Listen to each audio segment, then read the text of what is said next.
Okay, here's a quick update. Got the cross member. Finally figured out what we're doing there. That's a cross member out of an early CJ, but the measurement 27 inches from bolt hole to bolt hole, center to center, is the same as the frame rail center to center on the Jeep, on this Jeep that we're working on, even though this is meant for an earlier Jeep. So the frame is similar enough that that's gonna work. You can see I got the paint off of it. It was bent. I had to, you know, coax it back into shape, you know, a little bit, and we got it cleaned up. And I've got a bunch of the extraneous holes welded shut, and I'll grind those smooth and make that look nicer than it looks.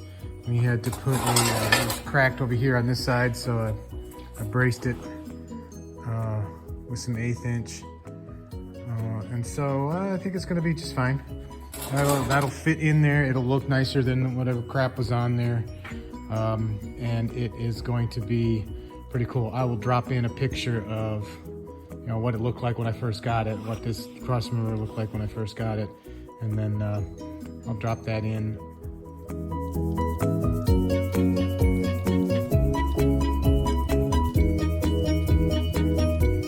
This is what it looks like now. And so there we go. We are in good shape, and that'll be, you know, another piece of the puzzle. Mike's gonna come over in a little bit, the owner, and we're gonna make some plates that are gonna go here. They're gonna space this down a little bit. They're gonna look a lot nicer than the crap that was on there. And I'll space it down a little bit because I am concerned that the U-joint on the front drive shaft of for the transfer case needs a little bit more clearance here, so we're going to space it down probably about 3/8 of an inch, maybe 1/2 an inch on each side, and we should be good. So yeah, there you go. So we got another Jeep update. As you can see, the small block Chevy is sitting in the 74 Jeep CJ. We have figured out the mounts. These are the mounts, welded, sitting there. These need to be tacked in because those are where you adjust the width, but once you got it adjusted, you tack those in. Over here, squared away. We got this sitting in here. Headers, clearance, look at that. Oh, there's all kinds of room over there. There's not all kinds of room over here, but there's plenty. And our solution under here was a cross member out of an older Jeep, but it looks nice. I don't think we need these. We thought we needed these. I don't think we need these. Those are gonna come out, I think. I'm gonna try to take those out. And but you see how that cross member sits in there nice and everything clears, because that's an actual Jeep cross member as opposed to the crap that was in here previously. So that's it. The engine is in there, and so we have all of the mount points and the hard points solved. And we also have, you can see the drive line is still hooked up. We have never unhooked the drive line yet at all, and so we are making some pretty good progress here. The next things that we are going to need to do, the engine's got to come back out because we're going to put the clutch and the flywheel and all that stuff in. But we have to do brakes. The brake lines are all broken. You see it right there. We just, you know, took those out. Those frame rails got to be painted. We have owner wanted to take the shock mount off over here, which you see those holes were for the shock mount where it was riveted. He wanted to make one that looks more like that, so that he felt like that would be stronger. I'm not sure we needed to do that, but it will look better when they both match. And that is probably, actually, that angle iron is probably stronger than whatever was in there, because it was like a sheet metal stamping. But as you can see, in order to stay up in the air, the Jeep doesn't need the shocks at all. And I'm not even sure how much those shocks work, because those springs are mighty stiff. So there you go, there's your update. and we will bring it back when there is more to talk about.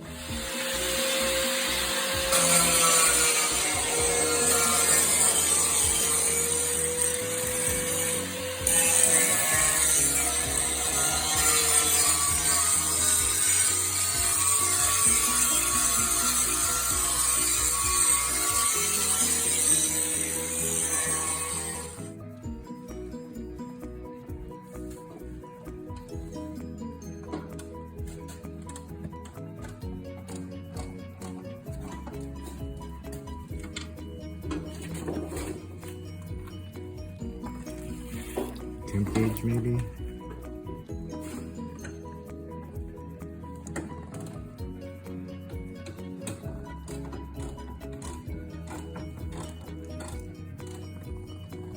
This one goes off almost by itself. And it's tied in here.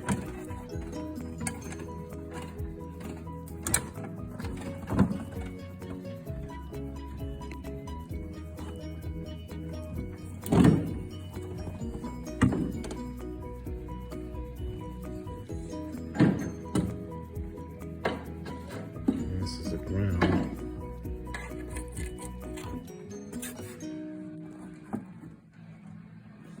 It's battery, positive side battery.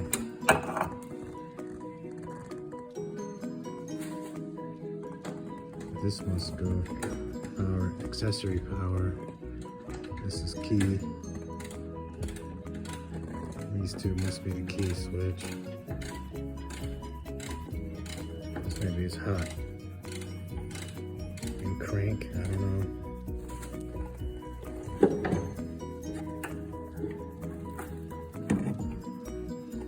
And then I think this might be the alternator. This could also be the alternator. It's heavy.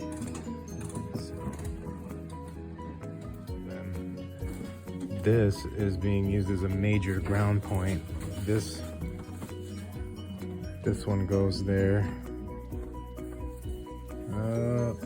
And it grounds this metal, probably to ground this. This is ground to the battery. This is red, but it was the negative. This is another ground up to the front. So they were using this as the main ground point for a lot of the stuff going on. Up here, front. And this one here probably was grounded to the engine block, because it would need a good ground as well. Okay, so this piece here, this yellow piece, or the piece that's got some yellow paint on it, we went ahead and made a new piece out of angle iron to hold the top of the shock on that side. Those bolts go all the way through, up from the bottom. It's welded to the frame, and it should be stronger than what was ever on there. What the owner wanted to do was sort of replicate what they had on this side.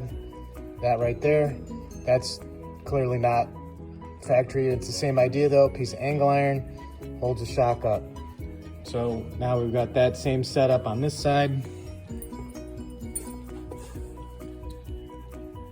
And that should be more than strong enough to hold that shock there. So we went ahead and ordered up some brackets to hold the alternator. Bracket. Those just came from Summit. Got the crank pulleys, water pump. I should say the water pump pulley, the crank pulley. And it all is fitting just like it should. Looks pretty good, of course. I think we'll have to paint the engine to get everything to match up, but that looks pretty good, and I think that's gonna work just fine. And I'll keep the engine. That's a 70 Camaro bracket kit, and that holds it up, holds the alternator up nice and high, which is gonna work out pretty well.